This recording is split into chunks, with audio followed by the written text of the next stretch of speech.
მნიშვნელოვანი საკითხია ამერიკასთან ჩვენი ურთიერთობა და მნიშვნელოვანი ის ხდება რომ მოდის ახალი ადმინისტრაცია, მაგრამ ჩვენ მაინც ფრთხილი ოპტიმიზმი უნდა შევინარჩუნოთ და გავაგრძელოთ პოლიტიკა, რაც გულისხმობს იმას, რომ მოусმინოთ ყველას, მაგრამ ვიმოქმედოთ საკუთარი ქვეყნის ინტერესებიდან გამომდინარე. ამერიკის საგარეო პოლიტიკა ზოგადად ხასიათდება არსებითი საკითხებით, მოიცავს მრავალწახნაგოვან თემებს და გარკვეულ ნიუანსებს და ჩვენ ისტორიას თუ გადავხედავთ იგივე ტრამპის პირველ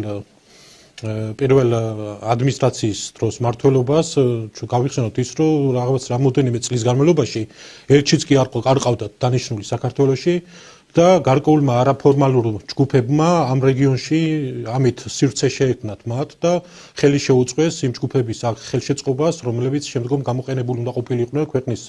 სუვერენიტეტის დასასუსტებლად და რადიკალური ჯგუფების წასახალისებლად, რაც რის შედეგებსაც დღეს ჩვენ ამ ყველაფერს ვიმკით. მე მაინც ვფიქრობ, რომ ამ საკითხებს მაინც ფრთხილი ოპტიმისტით უნდა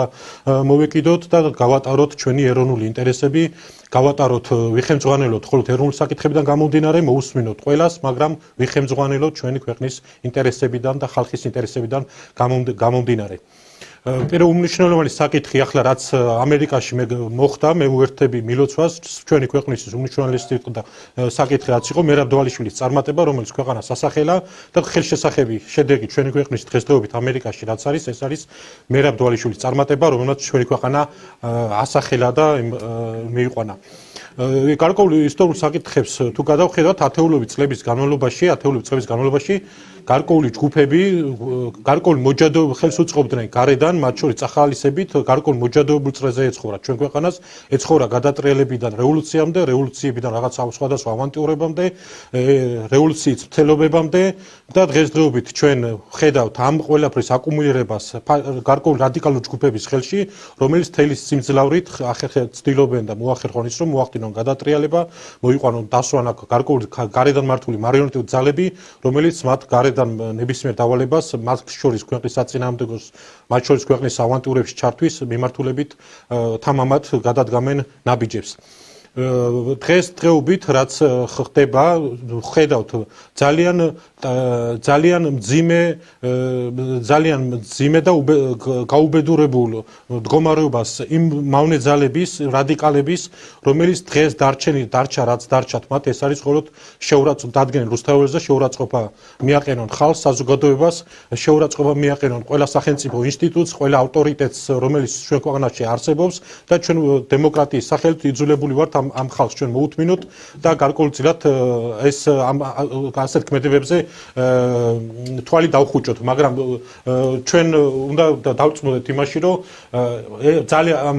ეს მიუთითებს მათ სისუსტეზე. ეს მიუთითებს იმაზე, რომ მათ უკვე არანაირი სხვა სივრცე იმისა, რომ რაღაცა სახის ზიანი მიაყენონ და სახელმწიფო ინსტიტუტებს აღარ გააჩნიათ, გარდა იმ შეურაცხყოფებისა და იმ პროვოკაციებისა, რასაც ის ყოველდღიურად სხვადასხვა მიმართულებით მცირერიცხოვანი ჯგუფები აწყობენ ის გამზირებზე და ვხედავთ ყოველდღურად ვადენებთ თვალთ მათ გაუბედურებულ სურათს. მე ასევე ძალიან მნიშვნელოვანია აქ ითქვა, რომ აქ პოლიციამ ითამაშა. რა თქმა უნდა, ყველა პოლიციას და ყველა შესაბამის, რომელმაც ააცილა ქვეყანას ეს დიდი უბედურება, დიდი მადლობა უნდა გადაუხადოთ, მაგრამ აქ მთავარი ვინც ითამაშა და ეს უბედურება ქვეყანას ააცილა, ეს არის ქართველი ხალხი,